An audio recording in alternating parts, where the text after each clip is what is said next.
Health, we are joined by the luminous Neelmani Bagaria, a young, soulful energy worker whose journey into healing began in his teens. Now, in his early 20s, he shares how shifting from a scarcity mindset to a deep sense of abundance completely transformed his connection to himself, his energy, and the universe. This episode is for anyone ready to feel aligned, alive, and truly open to the flow of life. So, Nilmani, you were introduced to energy healing in your teens, right? Yeah, that's So, absolutely right. mm-hmm. What drew you to it so early, and how did it first shift your reality? You know, I've always believed that this isn't something that you choose, but something that chooses you. I've always believed that the universe chooses to reveal itself to you should you be deserving. And also, there are always signs all around you. It's just all about your perspective and how you choose to interpret the different signs and clues that are all around. So I think I just got extremely lucky early on when I identified some of those signs. And being the curious mind that I am, I went a level deeper and to the internet tried to understand what these things are and found it pretty intriguing. And I come from this school of thought where I take asymmetric risks. So when there is nothing to lose but everything to gain, it's a no-brainer. And when I thought about energy work, I was a bit skeptical at first because this isn't something that is promoted or propagated by our institutions and schools, but is also not only is it not promoted, but also kind of cautioned against. So I was a bit skeptical at first, but being the adventurous self that I am, I thought, why shouldn't I try it out? And yeah, I thought I felt something different, and that's how the journey started. Mm-hmm. So, was there a specific practice or moment where something clicked and, life felt different? Absolutely.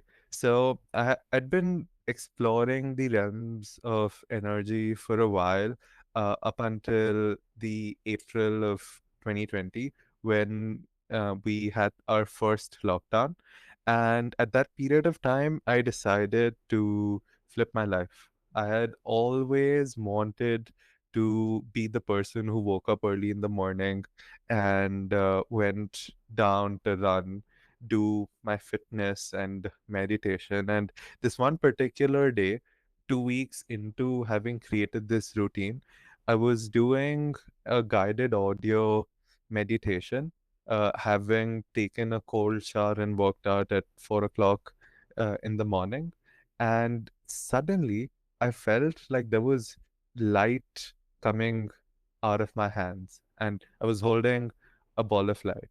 And that feeling was the most powerful feeling I've ever felt. That was supernatural.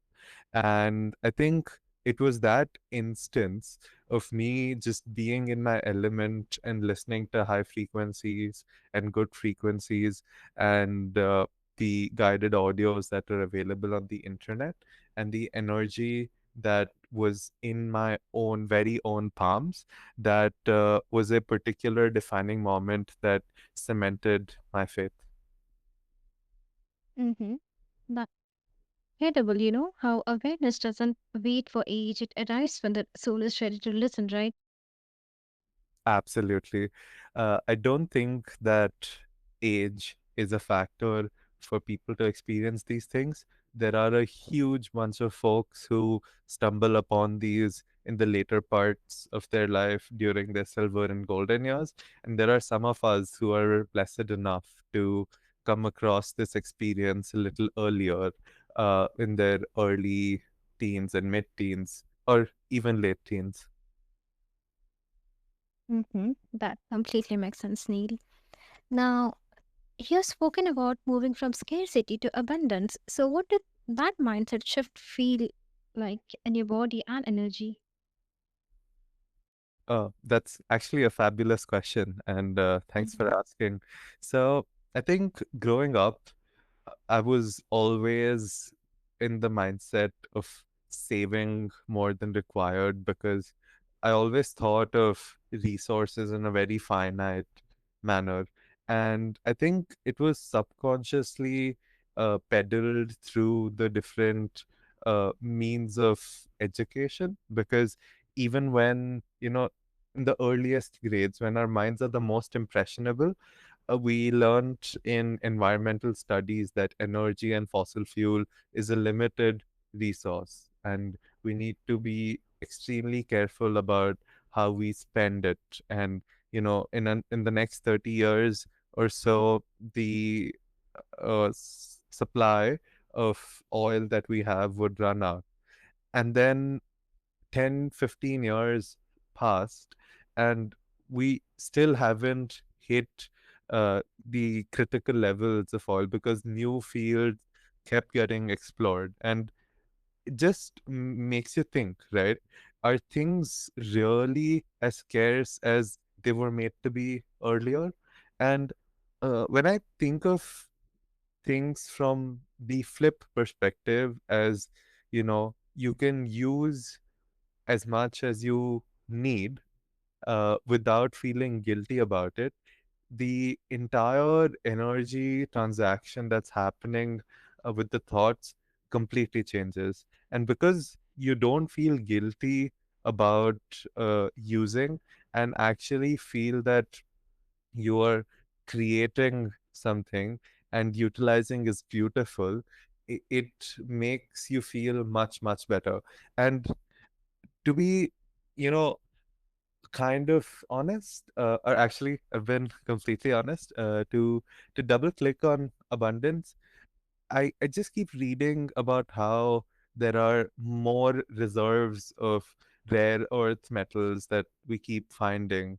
And this isn't just about the physical things. So that is how I kind of switched from scarcity to abundance. It was a very academic example that I applied to the other parts of my life. That completely makes sense. So, how do you remind yourself of that abundance when the old pattern scripts in? So thankfully, I don't have to try really hard because it's just such a wonderful feeling when you think of things in an abundant manner. The stickiness to scarcity wasn't really high. So once I made the switch, the old patterns thankfully haven't been creeping in. And I think the frequencies and the energy supports the abundant mindset. Mm-hmm. That was noteworthy, Neil. And that's really a powerful reminder, that abundance isn't just material, it's energetic and it's always available at last. Absolutely. And I think y- people should try to think of things, because the thoughts around things are what matter more than the things themselves, oftentimes, right? So people thinking is perhaps extremely important because a set of circumstances perceived with the right perspective can completely change the way someone feels. And feelings are extremely important for the right frequencies, and the right frequencies unlock abundance. You stay grounded in your truth when others might not understand your path. Honestly, I think I was always a bit of a different person, and I walked the unbeaten path, whether it was with career or academics or everything else. And I think w- early on, I was blessed enough to realize that other people's opinions don't really matter, and what matters most is what I think. So not paying too much heed to what other people think or their opinions is essentially what helped me achieve this goal. And I just realized that everyone is entitled to their own opinion. And just because someone thinks a particular way doesn't mean they're right. But it also doesn't mean that they're wrong. And I think it was stepping out of the binary mindset of right and wrong is what really helped me stay grounded in my own truth, right? Everyone has their own reality, and what you believe is your truth. So, two people can have different opinions, and both can be right in their own ways. So, I think taking a larger than life perspective into this and evolving the way you think really helps you stay true to your values. That was noteworthy. So, can you share some daily practices that help you stay in alignment with the universe and maintain your inner peace? Absolutely. So I think to maintain my inner peace, I do this a few exercises and activities. I'm not always consistent with them, but I do realize when they fall out of favor, I start to get a little more irritable, and things don't seem to not be going great. So one of the first ones is segment intending, which is at the beginning of my day when I'm reviewing the events ahead of me. I think of each of the events in a very, very positive manner. And there is this principle of human psychology where people spiral.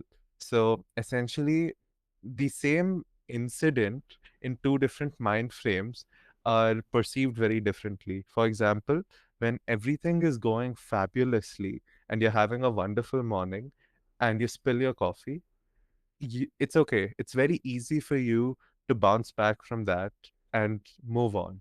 But when you spill your coffee after having a relatively uneventful morning where things are not going your way, say you missed the bus or someone was a little rude to you over the phone, and then you spill your coffee, you get extremely annoyed, and it seems like everything is destined to go wrong. So when I try to start my day with an extremely positive outlook that helps me spiral and keep things going. The second sort of subset of this is whenever I notice a negative pattern or spiral evolving, I immediately cut it off. And I physically shake it off and reset my mood so that I can come back to the baseline. So this is one really important practice I follow. The other one is just spending time trying to be mindful. So in the morning or in the evening before going bed or after waking up, I just play some relaxing audios with frequencies that help me unwind and relax and just take some time to catch up with myself and my thoughts and just let things be without forcing anything. So I think that kind of really puts your mind and body at ease, which fixes a lot of things that may happen just because you're not settled. So these two practices really help you get settled in your own mind and skin, which is extremely useful.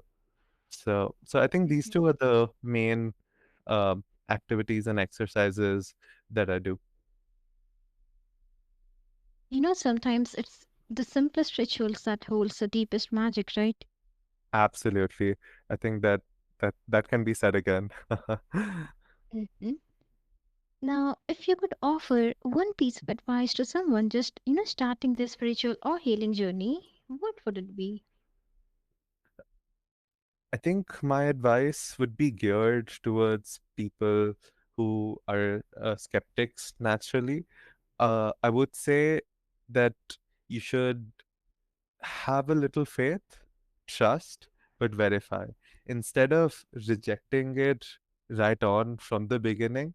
If you keep letting your skeptic thoughts coming forward, they're going to interfere and not lead to the outcomes, or the outcomes that are expected sure would be fairly diminished. And I think it's important to be mindful of the kind of expectations they're setting, but parking your skeptic mind when participating in these activities is extremely important.